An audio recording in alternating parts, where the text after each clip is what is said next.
This podcast is really just some short outtakes from a longer conversation we had with Shrirang Kulkarni.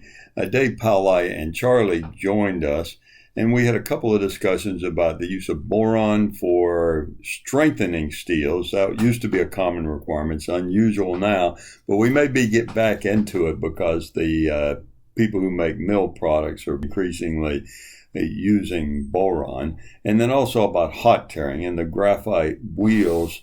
Because of the high cooling rate, cracking was a problem. So we had a short discussion about that as well. Certainly hope you enjoy this. Appreciate Shrirang's participation and let us know if you have any questions or we need to do any follow-up. Thank you. So boron steel, I learned how to make boron steel because I didn't know. You have to deoxidize with aluminum first, and then add boron and so on, But the boron is like 0.0035. Yep. And hard to analyze. Yeah. And get good analytical work. And most of those steel foundries I know that are required to do boron because you can't analyze for it, add it at a point to make sure it's gone before they do the heat treatment. So they can report that they added it, but they don't have to worry about things cracking. And basically, you have to be deoxidized and nitrogen has to be low too.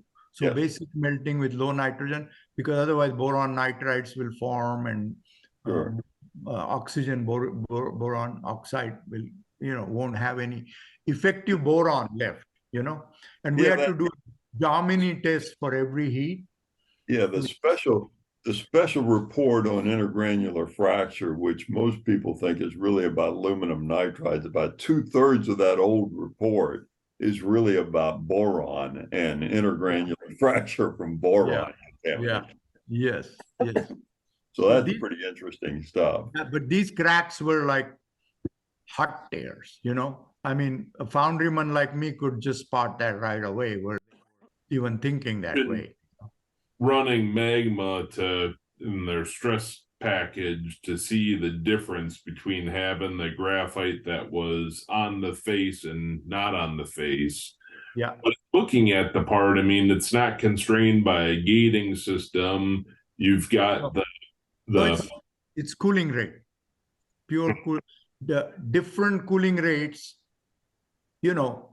for a hot tear, you have to have two things, restriction and cooling rate difference, So you either put a chill when you have a hot spot, or for collapsibility, you take here it's all chill.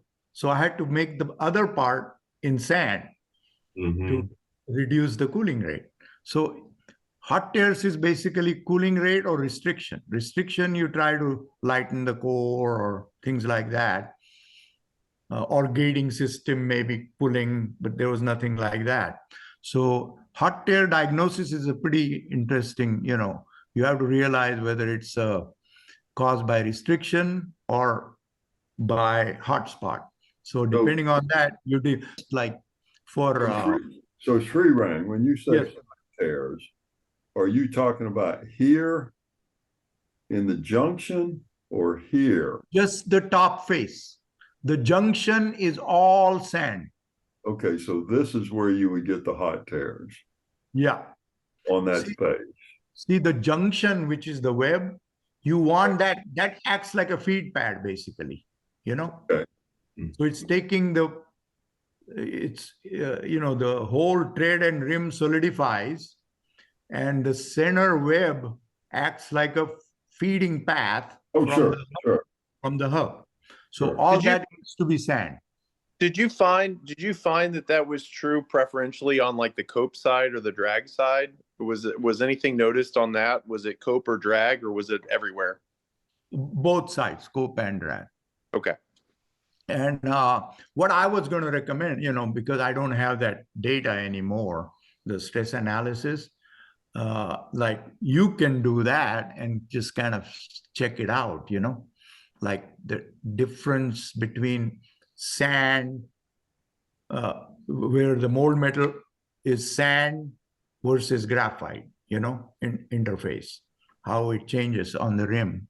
This was the short takes with Shrirang on hot tears and boron. Certainly appreciate if there's other questions that you have on these topics, if you let me know, or if we need to explore other topics. If you could let me know, then we'll see if we can arrange a podcast and find people who know much more than I do about these subjects you're interested in.